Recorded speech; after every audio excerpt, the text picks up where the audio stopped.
What eventually helped you to kind of break free of it? Learning scripture and then realizing what really this movement was. So, in other words, the simplest way I can put this is hermeneutics.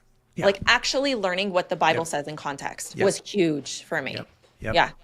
No, I can tell you that's the thing we see all the time with the work we're doing as chaplains, is Hmm. that so many people come with just partial ideas, snippets, because they're not taking the time to actually read the text, actually they're not even taking it seriously. They kind of see it as a collection of proverbs sometimes, even the books that aren't Yes. proverbs. Like Yes. they're looking at the historical accounts and reading them like proverbs. It just drives me nuts. Okay, now look, I noticed in this you said something about endless positivity. Okay, I want to talk Yes. about that for a second. I think when people hear that term, they just, oh, what's negative about positivity? Right? They see it as like, how can positivity be negative? But what you're saying is that it can be destructive. Oh yeah. Okay, so now here's the thing that I think was probably most people would, and maybe you were struggling with this too. How do we distinguish between like toxic positivity and just biblical hope? Right? Like I think that's how they can so easily, teachers can so easily distort this, is because they can find passages where I could, that maybe be talking about biblical hope, but I can pitch them in a way that you're hearing it as this kind of abundance of endless positivity. So tell me how do you critique one without destroying the other? Well, I think it comes from a element of looking at it under a lens of reality. So you have toxic positive things all the time. Think of, the way I like to put it is toxic relationships.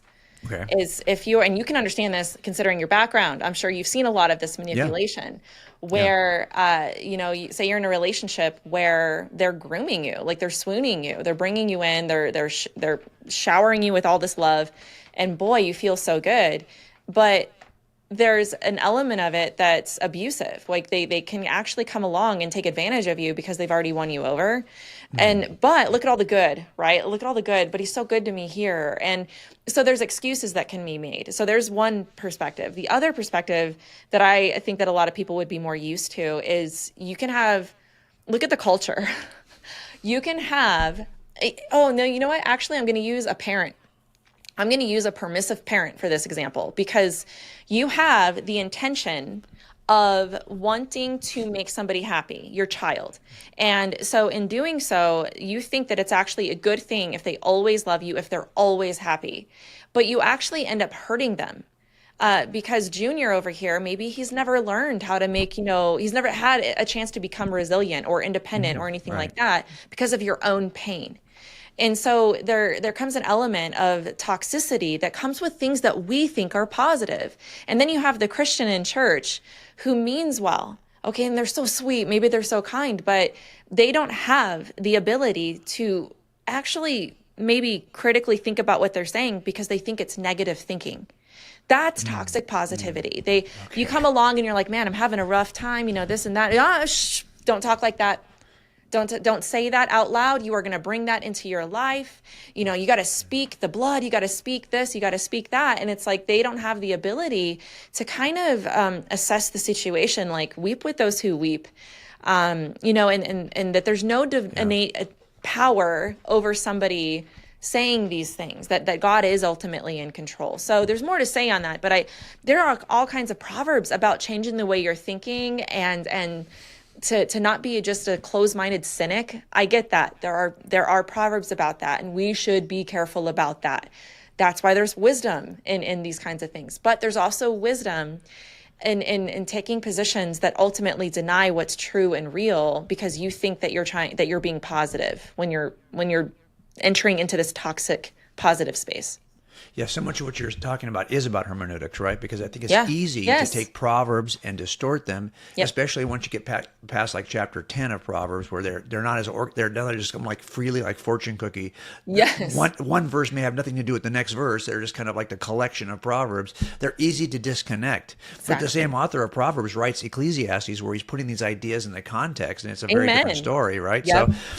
So tell me then, where do people in this movement or Christians who have been influenced by this movement, like where do they put suffering? If in other words, as I'm listening to you, we as Christians, understand the role of suffering Yep. and how a good, just, and gracious, just and merciful, true and gracious God could use suffering in a way that is actually intended for his creation. But what do these folks do with suffering? They would adamantly disagree with what you just said. 100%. They would say that no, that's not right. God never intends for you to suffer. God cannot do that, right? So they take away the tears from Christianity. That's the way I like to say that, because it comes from the book Brave New World. At the very end, there's the phenomenal monologue going on that puts that whole book in perspective, in my opinion.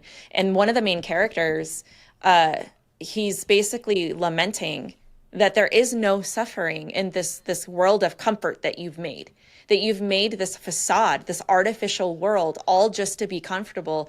And then he talks about, this greater narrative of, you've taken away the tears from Christianity. You've taken away the very thing that can give an answer to suffering. And so the idea is that this is their escape. This is their escape from suffering. If it's I know that sounds cliche, but it is an illusion. It's anything that comes upon you, you've brought to yourself by your own wrong thinking. I was talking to somebody the other day, and I found it to be a very highly dangerous thing that they said, but they were basically in essence saying that viruses and germs don't exist, that it's a conspiracy. And Jim, I understand that, people believe what they do, but that doesn't come from a heart of truth. That comes from a heart of distrust, of fear. You are believing that because of your pain. You're believing that because you don't trust people. Now think about that. I call this the pain point. You have your word for it. I have my word. And a lot of people have been traumatized. And the reason why they don't want to deal with suffering, they don't want to deal with this, is because of their pain. It's not because it's true, but the very answer that they're looking for is in the cross. It's in the suffering of Jesus, of what he did for us. And so they would say that, no, God never wills you to be, he doesn't want you to suffer. So you have it within your own power to bring about your own personal happiness and success and prosperity. So, and this goes for sickness as well. You can imagine the troubles that this causes, because it's I call this soft legalism, because basically you're coming up with another legalistic way to stay in control. And that's really what it comes down to, is control. People want control. And I say in the Christian message, it's letting go of that control and listening to what Paul said, that it's about being content in the Lord. His grace is sufficient. Yeah. So the people then who embrace these views, and I think a lot of people probably embrace these views subtly, don't you? It's not like they are saying, okay, well, now I'm shifting over. They just seep into their Christian worldview. Before long, they've got a bad worldview. Okay. So then do they see suffering as something that they are personally causing? They are responsible for their own suffering? Mm-hmm. Or do they still recognize that?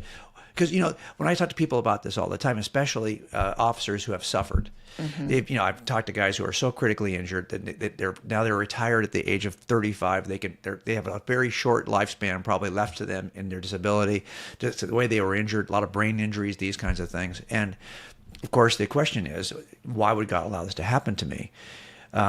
But if you read the Old Testament, you and I both know, you will see places where God is never the author of evil, but he is often the author of suffering, because he wants it to accomplish something in you that cannot be accomplished in any other way. Mm-hmm. Now, I see this often, especially related to the nation of Israel, when God is talking about the nation of Israel. Mm-hmm. But if I'm thinking that I'm the cause of all suffering, do they still believe that Satan causes suffering to destroy you? But God is doing something with it that's like discipline, more so than it's destruction. But do they still believe that Satan is the cause? I guess I'm trying to figure out, where does it come from? Where does suffering come from? If it's an absolute evil that they deny, do they just see something that seems like suffering and they just reject it? That's not really suffering, or do they say, no, that person must have brought it on themselves in some way? Yes, and no, and no. There's a spectrum to it. Okay, so there's a spectrum. So think of the hardcore New Thoughter who even knows what New Thought is. They understand where the movement came from, and they still exist. I did a lot of interviews for my book, and I went into these centers, right? So you have that spectrum over here. Then you have everything in between, to the secular person who's probably doing manifestation, to the Christian who's in a Word of Faith church, or maybe the Christian who's not. Okay, so you have a spectrum. I'm going to start with that. But with that in mind, I'm going to say that for the person who is inherently in New Thought, like they maybe think it's a Christian concept, they will unabashedly say that, yeah, the reason why any evil or any suffering happens is because they are not aware of the Christ within. In other words, the main sin is ignorance, your ignorance to your own divine identity. So if you want to explain why that serial killer did that, if you want to explain all that crime that you've seen, Jim, well, it's ignorance. They don't understand their true oneness and divine power with God. They are ignorant to it. That's how because nobody, and goes back to the inherent goodness of humanity. They have flipped all this. It's a power dynamic. Humanity is inherently good. And there's this overreaching universalist type of look where there's forgiveness in everything because ultimately God is love. Right. And it really goes back to like a Rob Bell kind of progressive Christian view, love wins kind of idea. Yeah. So think of that. Now, if you draw the line, if you play the movie forward though, and you're looking at Christians, okay, and you're talking about that's one thing, but a lot of Christians might be like, I don't believe that. They might have, this is where the power dynamic comes in. What I've seen and what I believed a form of is that God gives you the power, right? And so there's an element of suffering that, yes, you have control over. It's your own wrong thinking, in other words, that causes you to have the pain that you have. So if that's the case, then just correct your thinking, Jim. Right. Just correct your thinking. And so again, this is why I call it soft legalism. It takes this ultimate control away from, this is bad news. Like, this is not a good thing. Everybody wants the control and the power of God, but they don't understand that's not good. That's something you want, which number one, you're not going to have anyway. Number two, you're kidding yourself. And number three, bad theology hurts people because bad things are going to happen to you. And you're going to think, wow, God allowed this, or I made this happen, or whatever it is, without really realizing the full story, the narrative of reality of who God is. And so, yeah, the way that it's a spectrum answer, but generally speaking, the idea is that you have that control within you, and that can really cause a lot of people to shipwreck their faith on some level. It's a very general answer, but that's in essence the idea, is that it takes away the providence and sovereignty of God and gives you more power than you ought to have.